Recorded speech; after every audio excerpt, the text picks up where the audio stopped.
بسم اللہ الرحمن الرحیم۔ السلام علیکم۔ عمر بن حبیرہ یزید بن عبد الملک کے دور میں عراق کے گورنر تھے۔ 103 ہجری میں عراق کی گورنری سے معزول کر دیے گئے۔ شورائے آفاق بہادر تھے، انہوں نے ترکوں کو زج کر دیا تھا، چنانچہ وہ ان سے بہت ڈرتے تھے۔ یزید بن عبد الملک بن مروان بن حکم بنو امیہ کے بادشاہوں میں سے تھے۔ حضرت عمر بن عبدالعزیز رحمۃ اللہ تعالیٰ علیہ کی وفات کے دن اپنے بھائی سلیمان کی وصیت کے مطابق خلیفہ بنائے گئے۔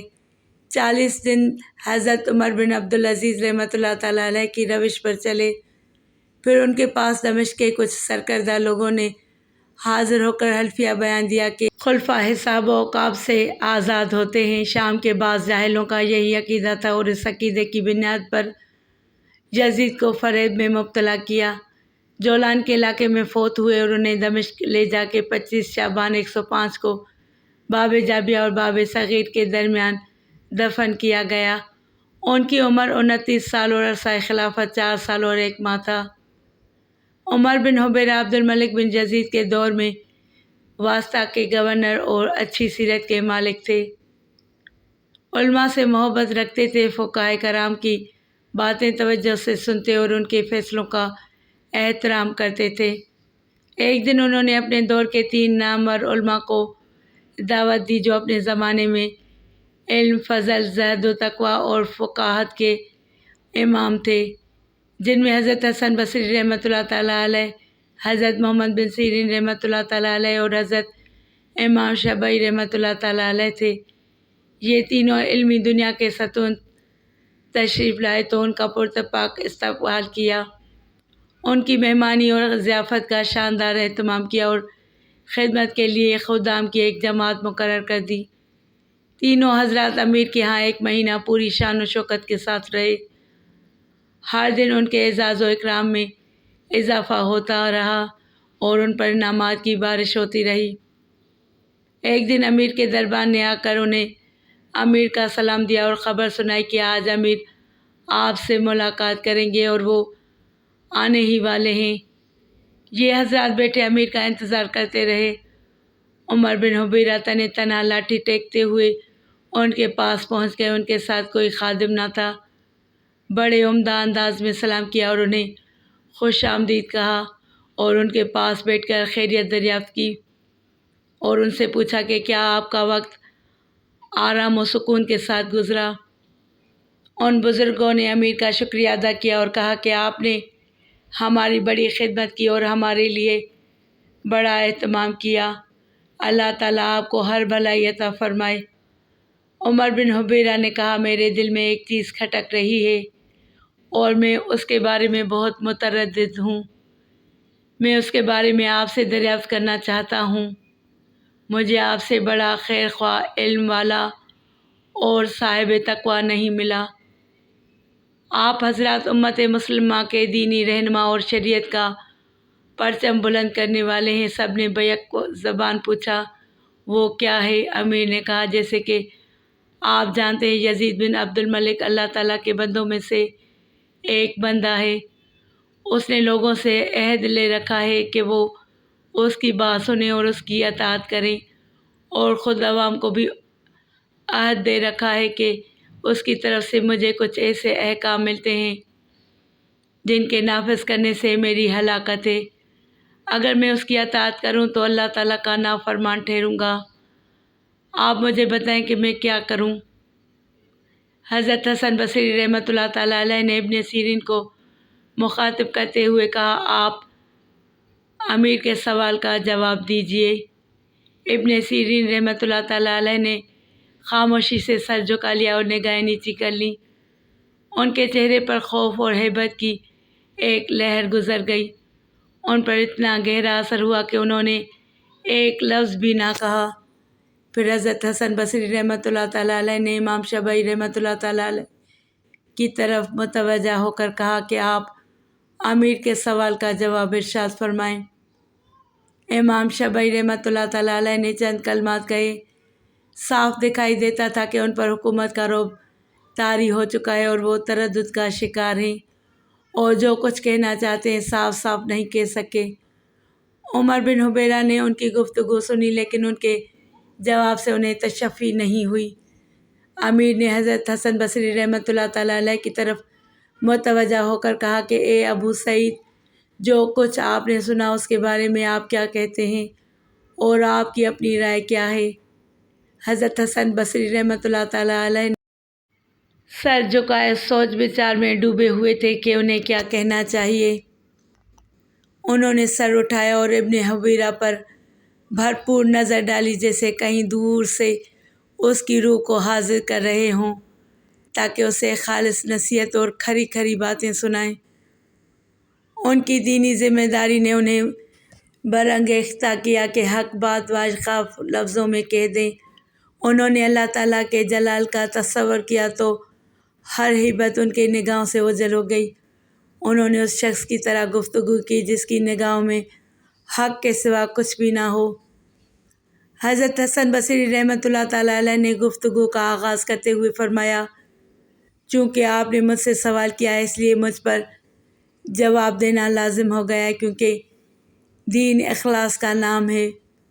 اللہ تعالیٰ کے لیے، اس کے رسول صلی اللہ علیہ وآلہ وسلم کے لیے، مسلمانوں کے سربراہوں کے لیے، عامۃ المسلمین کے لیے۔ انہوں نے امیر کے لقب کا ذکر کیا اور نہ ہی اس کی کنیت کا، بلکہ براہ راست نام لے کر اسے مخاطب کیا۔ عمر بن حبیرہ، بے شک اللہ تعالیٰ تجھے یزید سے محفوظ رکھے گا۔ یزید تجھے اللہ تعالیٰ سے بچا نہیں سکے گا۔ وہ وقت دور نہیں جب آسمان سے ایک فرشتہ نازل ہوگا، وہ تجھے تخت حکومت سے اتار دے گا اور محلات کی وسعت سے نکال کر تجھے تیرے گھر کے صحن میں پہنچا دے گا۔ پھر تجھے گھر کے صحن سے نکال کر قبر کی تنگ اور تاریک کوٹھڑی میں پہنچا دے گا، جہاں تیرے عمل صالح کے علاوہ وسعت کا کوئی ذریعہ نہیں ہوگا۔ اے ابن حبیرہ، میں تجھے اللہ تعالیٰ کی نافرمانی سے منع کرتا ہوں۔ اللہ تعالیٰ نے بادشاہ کو صرف اور صرف رعایا کا مددگار بنایا ہے اور اپنے دین کا پاسبان۔ لہٰذا تم لوگ خدا داد حکومت کے بلبوتے پر بندگان خدا کی گردنوں پر سوار ہو کر انہیں ذلیل نہ کرو، کیونکہ کسی مخلوق کی بات مان کر اللہ تعالیٰ کی نافرمانی نہیں کی جا سکتی۔ اے ابن حبیرہ، اس بات سے ڈر کہ اللہ تعالیٰ تجھے اپنی نافرمانی ایسے کبھی فعل کا ارتکاب کرتے ہوئے دیکھے اور تجھ پر قہر و غضب کی نگاہ ڈالے اور تجھ پر رحمت کا دروازہ بند کر دے۔ اے ابن حبیرہ، میں نے اس امت کے دور اول کے بہت سے قدسی صفت افراد کو دیکھا ہے۔ تم اللہ تعالیٰ کے حرام کی ہوئی چیزوں سے اتنا نہیں بچتے ہوگے جتنا کہ وہ اللہ تعالیٰ کی حلال کی ہوئی چیزوں سے بچتے تھے۔ تمہیں اپنے گناہوں کے بخشے نہ جانے کا اس قدر خوف نہیں ہوگا جتنا کہ انہیں اپنی نیکیوں کے مردود ہونے کا خوف تھا۔ دنیا کے مال و متاع کی جتنی اہمیت تمہاری نگاہوں میں ہے، اس سے کہیں زیادہ اس کے نزدیک اخروی ثواب کی اہمیت تھی۔ دنیا تم سے دور ہونا چاہتی اور تم اس کے پیچھے بھاگ رہے ہو، جبکہ دنیا ان کی طرف مائل ہو، اس سے کہیں زیادہ وہ دنیا سے اعراض کرتے تھے۔ حضرت حسن بصری رحمۃ اللہ تعالیٰ علیہ چند لمحوں کے لیے خاموش ہو گئے۔ حق کی ہیبت امیر پر چھا گئی۔ وہ حضرت حسن بصری رحمۃ اللہ تعالیٰ علیہ کی گفتگو سننے کے لیے ہمتاً گوش ہو گیا۔ یوں دکھائی دیتا کہ عمر بن حبیرہ غائب کر دیا گیا ہے اور اس کی جگہ دوسرا شخص لا کر بٹھا دیا گیا ہے۔ ایک دفعہ پھر حضرت حسن بصری رحمۃ اللہ تعالیٰ علیہ کی آواز بلند ہوئی۔ سرچشمہ ایمان اور آسمان اخلاص سے وارد ہونے والے مضامین کے بیان کرنے کے لیے وہ سراپا زبان بن گئے اور پورے جلال کے ساتھ گویا ہوئے۔ اے عمر، میں تجھے اس مقام سے ڈراتا ہوں جہاں تجھے اللہ تعالیٰ نے اپنے قہر و غضب سے ڈرایا ہے۔ ارشاد ربانی ہے، یہ ان کے لیے ہے جو میرے حضور کھڑے ہونے سے ڈریں اور میں نے جو عذاب کا حکم سنایا ہے اس سے خوف کریں۔ اے عمر، اگر تو اللہ تعالیٰ کے ساتھ ہے اور یزید کے خلاف ہے تو اللہ تعالیٰ تجھے اس کی طرف سے آنے والی ہر مصیبت سے محفوظ رکھے گا، اور اگر تو یزید کے ساتھ اور اللہ تعالیٰ کے خلاف ہے تو اللہ تعالیٰ تجھے اس کے سپرد کر دے گا۔ امیر ان کلمات حق و صداقت کی گرفت میں آ گیا اس کا چہرہ فرط ندامت کی بنا پر سرخ ہو گیا۔ وہ ایمان و اخلاص سے معمور دل سے صادر ہونے والے ان کلمات کو پوری طرح سن نہ سکا۔ اس کے رخساروں پر آنسو بہنے لگے، اس پر شدت گریہ طاری ہو گئی اور آنسوؤں کی جھڑی لگ گئی۔ وہ اٹھا اور لڑکھڑاتے قدموں سے واپس چلا گیا۔ اسے کچھ خبر نہ تھی کہ وہ کہاں جا رہا ہے۔ اس کی ذات میں ایک ایسا انقلاب آ گیا جو اللہ تعالیٰ کی طرف سے فوز و فلاح کی بشارت ملنے سے روحوں پر طاری ہوا کرتی ہے۔ اس انقلاب نے حکومت کے بارے میں اس کا نقطۂ نظر تبدیل کر دیا اور اسے ایسے سیدھے اور سچے راستے پر ڈال دیا جو اسے پہلے معلوم نہ تھا۔ اس پر حقیقت اپنی تمام تر عظمتوں کے ساتھ جلوہ گر ہو گئی۔ دوسرے دن امیر نے انہیں انعام و اکرام سے نوازا۔ حضرت حسن بصری رحمۃ اللہ تعالیٰ علیہ کو 4000 درہم دیے، ابن سیرین اور امام شافعی رحمۃ اللہ تعالیٰ علیہ کو 2000 دیے۔ امام شافعی رحمۃ اللہ تعالیٰ علیہ وہاں سے نکل کر سیدھے مسجد میں گئے تو لوگ ان کے گرد جمع ہو گئے۔ انہیں خطاب کرتے ہوئے فرمایا، تم میں سے جو شخص مخلوق کو چھوڑ کر خالق کی رضا حاصل کر سکتا ہے ضرور کرے۔ ابن حبیرہ نے مجھے حسن بصری اور ابن سیرین کو بلایا اور ہم سے اللہ تعالیٰ کے حکم کے بارے میں سوال کیا۔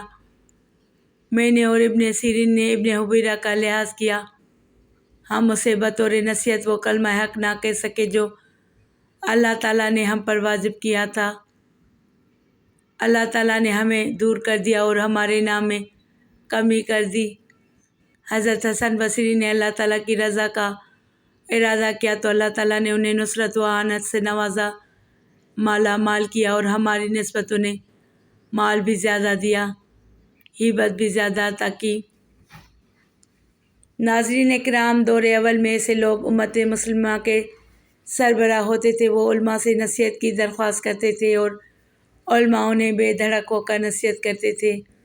حکمران انہیں نصیحتوں پر عمل کرتے تھے جس کا فائدہ انہیں بھی ملتا تھا اور امت مسلمہ کو بھی، کیونکہ مخلص علماء انبیاء اور مرسلین کے وارث ہیں۔ ان سے وعدہ لیا گیا ہے کہ وہ لوگوں کے سامنے حق بیان کریں گے، اس کے لیے کتنی ہی مشکلات اور دشواریاں برداشت کرنا پڑیں۔